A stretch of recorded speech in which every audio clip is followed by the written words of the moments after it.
الحمد لله نحمده ونستعينه ونؤمن به ونتوكل عليه ونعوذ بالله من شرور أنفسنا ومن سيئات أعمالنا من يهده الله فلا مضل له ومن يضلل فلا هادي له وأشهد أن لا إله إلا الله وأشهد أن محمدا عبده ورسوله أرسله بالهدى ودين الحق ليظهره على الدين كله وكفى بالله شهيدا اللهم صل على محمد وعلى آل محمد كما صليت على إبراهيم وعلى آل إبراهيم وبارك على محمد وعلى آل محمد كما باركت على إبراهيم وعلى آل إبراهيم إنك حميد مجيد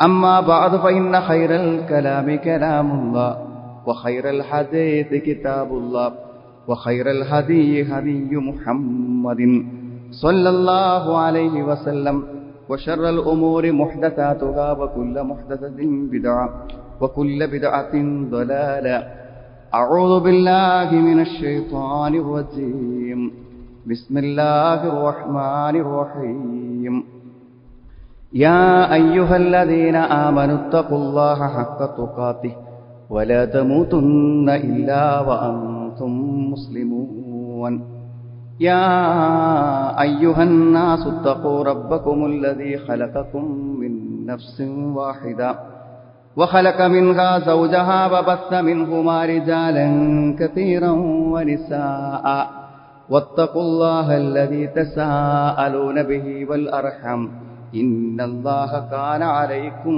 رقيبا يا أيها الذين آمنوا اتقوا الله وقولوا قولا سديدا يصلح لكم أعمالكم ويغفر لكم ذنوبكم ومن يطع الله ورسوله فقد فاز فوزا عظيما وهم يصطرخون فيها ربنا أخرجنا نعمل صالحا غير الذي كنا نعمل أولم نعمركم ما يتذكر فيه من تذكر وجاءكم النذير فذوقوا فما للظالمين من نصير. സ്നേഹമുള്ള സഹോദരി സഹോദരന്മാരെ, സത്യവിശ്വാസികളെ, സത്യവിശ്വാസിനികളെ, ജീവിതത്തിൻ്റെ എല്ലാ രംഗങ്ങളിലും രഹസ്യത്തിലും പരസ്യത്തിലുമെല്ലാം അള്ളാഹുവിൻ്റെ കൽപ്പനാ നിർദ്ദേശങ്ങളെ പാലിച്ചുകൊണ്ട് യഥാർത്ഥ സത്യവിശ്വാസികളായി മുത്തഖീങ്ങളായി ജീവിക്കണമെന്നും എന്നെയും നിങ്ങളെയും ഞാൻ ഓർമ്മപ്പെടുത്തുകയാണ്, എന്നോടും നിങ്ങളോടുമായി വസിയത്ത് ചെയ്യുകയാണ്. പലപ്പോഴും ജീവിതത്തിൽ അവസരങ്ങൾ നഷ്ടപ്പെട്ടു പോയതിനെക്കുറിച്ച് നമ്മളൊക്കെ ഖേദിക്കാൻ, വളരെ കുറഞ്ഞ പൈസക്ക് ആ സ്ഥലം എനിക്ക് അവൻ തരാമെന്ന് പറഞ്ഞു, പക്ഷേ ഞാനത് അന്ന് വാങ്ങിയില്ല, ഇന്നത് വാങ്ങുകയാണെങ്കിൽ അതിന് ലക്ഷങ്ങളുടെ വിലയുണ്ട്, അല്ലെങ്കിൽ കോടികളുടെ വിലയുണ്ട്. അതൊരു ഖേദമാണ്, അവസരം നഷ്ടപ്പെട്ടതിൻ്റെ ഖേദമാണ്. പഠിക്കാൻ വാപ്പിയമ്മയൊക്കെ നല്ല പ്രോത്സാഹനവും അവസരങ്ങളും ഉണ്ടാക്കി തന്നു, പക്ഷെ അന്ന് ഞാൻ പഠിച്ചില്ല, അതുകൊണ്ടാണ് ഞാൻ ഇങ്ങനെ ആയിട്ട്. നഷ്ടപ്പെട്ടു പോയൊരു അവസരത്തെക്കുറിച്ച് പരിതപിക്കാം. നല്ലൊരു വിവാഹം വന്നിരുന്നു, പക്ഷെ അന്ന് ഞാനതിന് സമ്മതിച്ചില്ല, അന്ന് ഞാൻ ചില തെറ്റായ വാശികൾ പിടിച്ചു, അതുകൊണ്ട് ഇപ്പം ഇന്ന് എൻ്റെ കുടുംബജീവിതം ഇങ്ങനെയാണ്. പലപ്പോഴും ആളുകൾ പറയാറ്. സത്യത്തിൽ അവസരങ്ങൾ നഷ്ടപ്പെട്ടു പോവുക എന്നുള്ളത് ജീവിതത്തിൽ സ്വാഭാവികമായ ഒന്നാണ്. പക്ഷെ നമ്മൾ ബോധപൂർവം അവസരങ്ങളെ നഷ്ടപ്പെടുത്തി കളയുന്നു. അതിലൊരു വലിയ അവസരമാണ് ജീവിതമെന്ന് പറഞ്ഞത്. നാം പോലും അറിയാതെ നമ്മൾ മരിച്ചു പോകും. ജീവിതത്തിൻ്റെ ഒരു ഘട്ടത്തിൽ ആ മരണം നമ്മളെ സ്വീകരിക്കുമ്പോൾ നമ്മുടെ അവസരം കഴിയാണ്. ജീവിതമെന്ന വലിയൊരു അവസരം നമുക്ക് നഷ്ടപ്പെട്ടു പോവുകയാണ് ചെയ്യുന്നത്. ആ ഖേദമെന്ന് പറഞ്ഞാൽ അത് തിരിച്ചെടുക്കാൻ പറ്റാത്ത ഖേദമാണ്. നിങ്ങൾ ആലോചിച്ച് നോക്കൂ, നിങ്ങൾ ഭൗതികമായ ജീവിതത്തിൽ നമ്മളിപ്പോൾ ചെയ്യുന്ന ബിസിനസ്സുകളും എന്ത് പരിപാടിയാണ്, അതൊക്കെ വേണമെങ്കിൽ ശമ്പളം കൊടുത്ത ഒരാളെ ഏൽപ്പിക്കാൻ പറ്റും, അയാൾ ചെയ്തോളും. ഇന്ന് രാവിലെ മുതൽ വൈകുന്നേരം വരെ നമ്മൾ ഓടിപ്പാഞ്ഞ് നമ്മളാ ക്യാഷിലിരുന്നില്ലേ, അവിടെ ഒരാളെ ഏൽപ്പിച്ചാൽ അയാൾ ചിലപ്പോൾ നമ്മളെക്കാളും ഭംഗിയായിട്ട് ചിലപ്പോൾ അത് ചെയ്യും. പക്ഷെ നമുക്ക് മറ്റൊരാളെ ഏൽപ്പിക്കാൻ പറ്റാത്ത, മറ്റൊരാളെ ഏറ്റെടുക്കാത്തൊരു കാര്യമാണ് നമ്മുടെ പാപങ്ങളും പുണ്യങ്ങളും. പള്ളിയിൽ നമ്മളെ ജീവനക്കാരനെ പറഞ്ഞാൽ ഓനെ കൂലിട്ടുള്ളൂ. നമുക്ക് കൂലിട്ടെങ്കിൽ നമ്മൾ പള്ളിയിൽ പോയി നിസ്കരിക്കും. നമ്മുടെ പാപഭാരങ്ങളൊന്നും മറ്റൊരാളും ഏൽക്കൂല. ഇപ്പൊ എന്തൊക്കെ ധിക്കാരം പറഞ്ഞ് എനിക്ക് വരുന്നത് വന്നോട്ടെ, നരകല്ലേ, അതിപ്പോ എനിക്കൊരു പ്രശ്നമല്ല, അങ്ങനെ ഒന്ന് ഉണ്ട് എന്നാരാ പറഞ്ഞ്? ഇതൊക്കെ പറഞ്ഞ് പരിഹരിച്ച ആളുകളുണ്ടല്ലോ. ജീവിതമെന്ന അവസരം നഷ്ടപ്പെട്ടതിനെ കുറിച്ച് അവർ ഖേദിക്കുന്ന ഒരു വചനമാണ് സൂറത്ത് ഫാത്തിറിലെ 37-ാമത്തെ വചനം. വഹും യസ്തരിഖൂന ഫീഹാ, ആർത്തട്ടഹസിച്ച് നിലവിളിക്കും അവരാ നരകത്തിൽ. എന്നിട്ട് എന്താണ് അവരവിടുന്ന് പറയണ വാക്ക്? റബ്ബനാ അഖ്രിജ്നാ നഅമൽ സ്വാലിഹ, റബ്ബേ ഈ നരക ദുരിതങ്ങളിൽ നിന്നൊന്ന് പുറത്തുകാക്കിയാൽ എന്താ ഉണ്ടാകുക? ഞങ്ങൾ പ്രവർത്തിക്കാം. എന്ത് പ്രവർത്തിക്കാം? ഗൈറല്ലദീ കുന്നാ നഅമൽ, ഞങ്ങൾ പ്രവർത്തിച്ചിട്ടില്ലാത്തോ, ഞങ്ങൾക്ക് ഇനിയൊരു ജീവിതം തന്നാലും ഞങ്ങൾ കഴിഞ്ഞ ജീവിതത്തെ കണ്ട പോലെ ആ ജീവിതത്തെ കാണൂല. ഒരവസരം അതല്ലേ ചോദിക്കണം. ജീവിതമെന്ന ഒരവസരത്തിന് വേണ്ടി നരകത്തിൽ കേണപേക്ഷിക്കുന്ന ശബ്ദങ്ങളാണ്.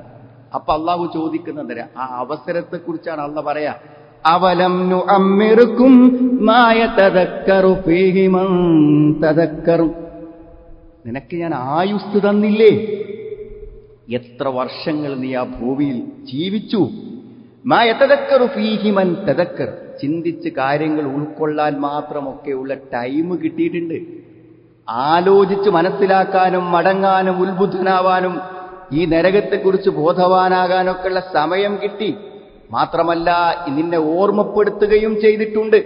വജാഅകുമുൻ നദീർ, ഈ അവസരം നഷ്ടപ്പെടുത്തേണ്ടതില്ല എന്ന മുന്നറിയിപ്പുകൾ നിങ്ങൾക്ക് തന്നിട്ടുണ്ട്. ഫദൂഖൂ ഫമാ ലിദ്ദാലിമീന മിൻ നസീർ, അവസരങ്ങൾ നഷ്ടപ്പെട്ട് ഖേദിച്ച് വേദനിക്കുമ്പോൾ ഇനി ആ വേദന അനുഭവിക്കലേ നിവർത്തു.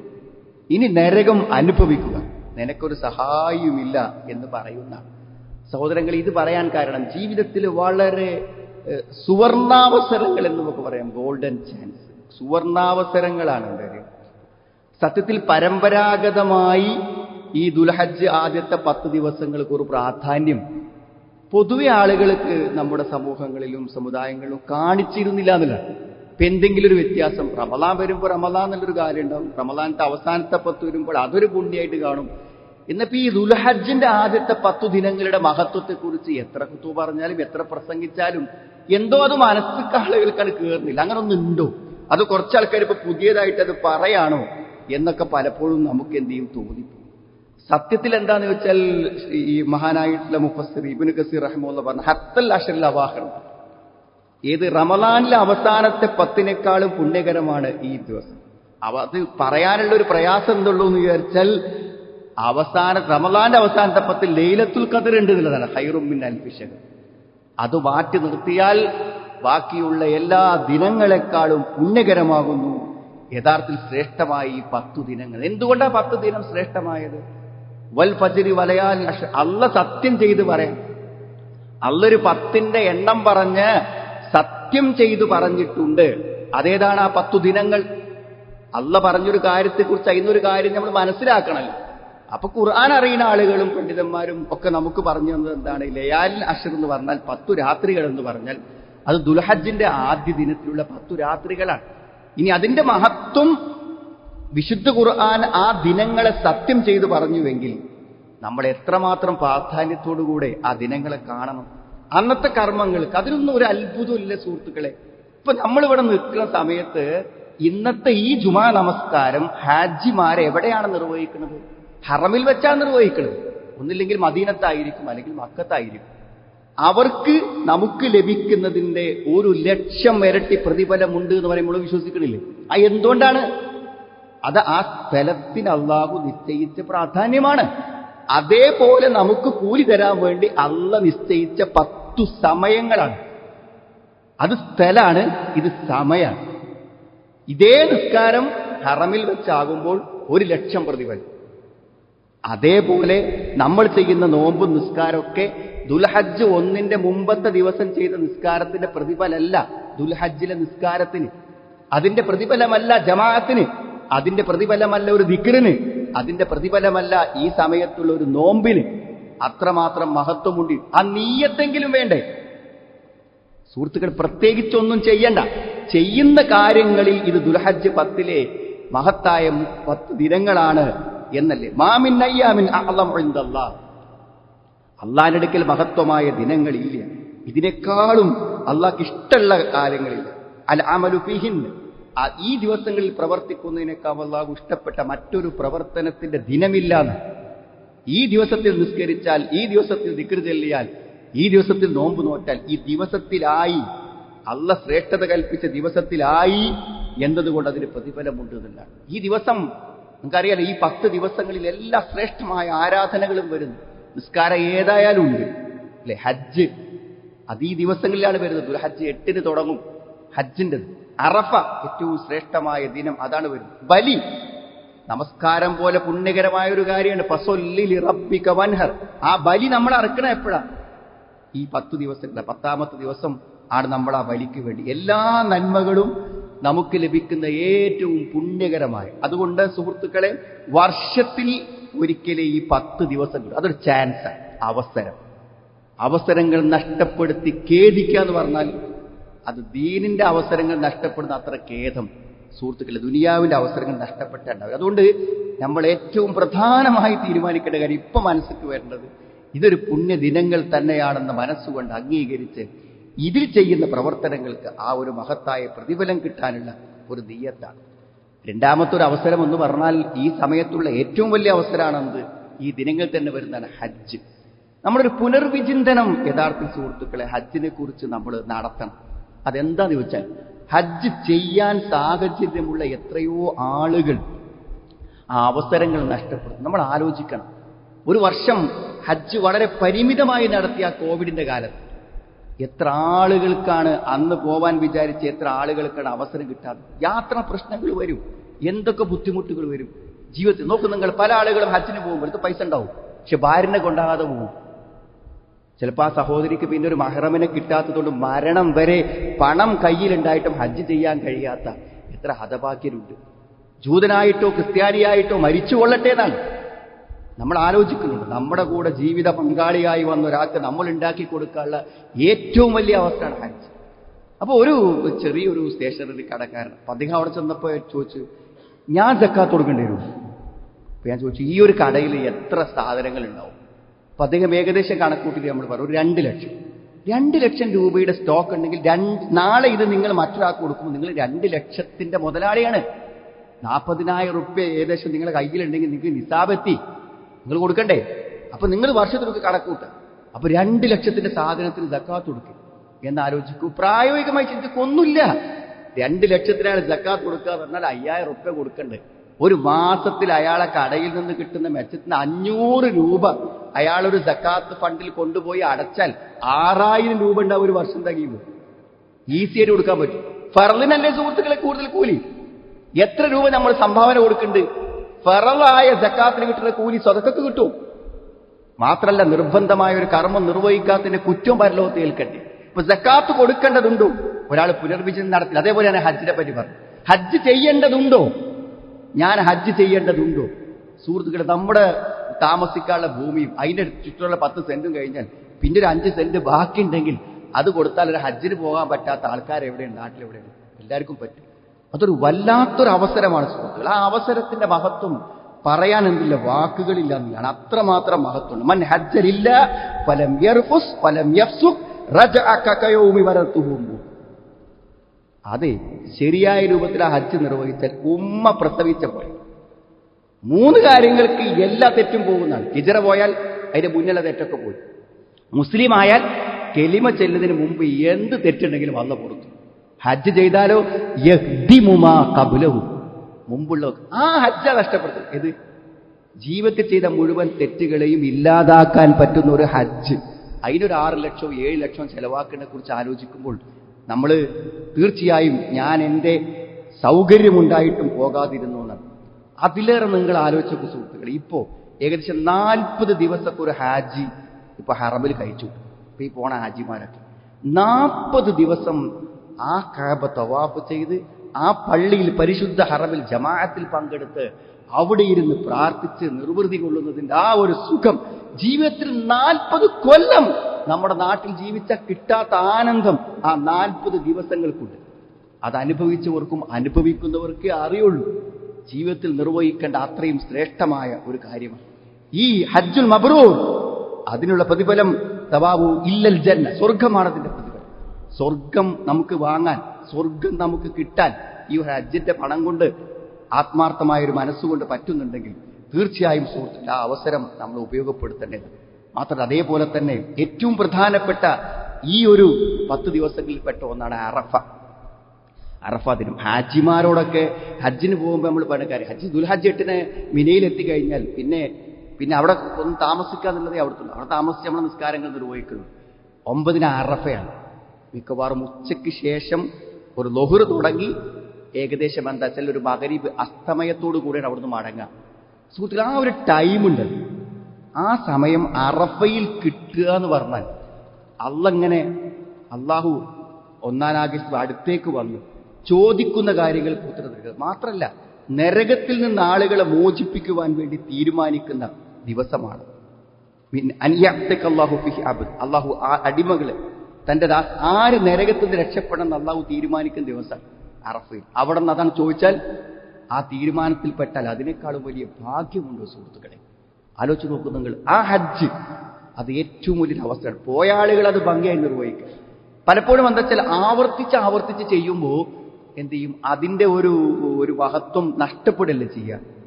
അങ്ങനെയല്ല ഹജ്ജിന് മുമ്പർക്കൊക്കെ പോണ ആളുകൾക്ക് ഇപ്പൊ നിങ്ങൾ ഒരിക്കൽ ഹജ്ജ് ചെയ്തു പിന്നെ ഒരു അവസരം കൂടി കിട്ടിയെന്നുണ്ടെങ്കിൽ അത് നിങ്ങൾക്ക് അതിനേക്കാളും ഒരു സംതൃപ്തി കൂടെ ചെയ്യാം. എനിക്ക് കഴിഞ്ഞ ഹജ്ജിനേക്കാളും സംതൃപ്തി ഈ ഹജ്ജിന് കിട്ടിയെന്നാ പറയും. അത് ആ ആരാധനക്കുള്ള ഒരു മഹത്വമാണ്. അതുകൊണ്ട് ഹജ്ജ് എന്നുള്ള ഈ ഏറ്റവും ശ്രേഷ്ഠമായ ഈ ദിനങ്ങൾ കടന്നു പോകുമ്പോൾ ഇതിൽ സംഭവിക്കേണ്ട ഒരു കാര്യമാണ് ഹജ്ജ്. അത് ഇവിടുന്ന് നമുക്ക് ചെയ്യാൻ പറ്റില്ല. അടുത്ത ദുൽഹജ്ജെങ്കിലും നടക്കുമ്പോൾ ആ പുണ്യശ്രേഷ്ഠമായ ഏറ്റവും ആ 10 ദിനങ്ങളിൽ എന്റെ ഹജ്ജ് സംഭവിക്കണമെന്ന് ഹജ്ജിന് പോകാത്ത ആളുകൾ തീരുമാനിക്കേണ്ടതാണ് യഥാർത്ഥത്തിൽ ഇന്നത്തെ ദിവസം. അതേപോലെ ഒരവസരമാണ് ഇപ്പതാ പെരുന്നാൾ കഴിഞ്ഞ് ചില ആളുകൾ വിളിച്ചു, നമുക്ക് ഉളുഹിയത്തിന്റെ മാംസം കിട്ടിയില്ല. സങ്കടമാണ് അവർക്ക്. എന്താ കിട്ടാത്ത സങ്കടം? ഇറച്ചി കിട്ടാത്ത സങ്കടമല്ല. ഇറച്ചി നമുക്ക് 300 ഉറുപ്പിക എടുത്താൽ അങ്ങാടിയിൽ നിന്ന് കിട്ടും. ഒരു പക്ഷേ ഇതിനേക്കാളും നല്ല പക്ഷെ അതിലൊന്ന് പങ്കാളിയാവുക എന്നുള്ളൊരു സംതൃപ്തി ഉണ്ടല്ലോ. ഒരു മുസ്ലിം എന്ന നിലക്ക് അറിവിൽ പങ്കാളിയാവാത്തവന് പോലും ആ മാംസം കഴിക്കാനുള്ള ഒരു ആഗ്രഹം മനസ്സിൽ പരിശ്രമിച്ചാൽ എല്ലാവർക്കും നടക്കും. ഏറ്റവും വലിയ പ്രയാസം എന്താ? ഒരു ബലിക്ക് എന്താ ഒരു മൃഗത്തെ വാങ്ങി ഒരു ദിവസം പോലും അതിനെ പോറ്റുക എന്ന് പറഞ്ഞാൽ നമ്മളെ കൊണ്ട് അത് കഴിയില്ല. ഒരു ഗുരുവിനെ കൊണ്ട് നമ്മളെ വീട്ടിൽ ഒരു ദിവസം നിർത്താൻ കഴിയും.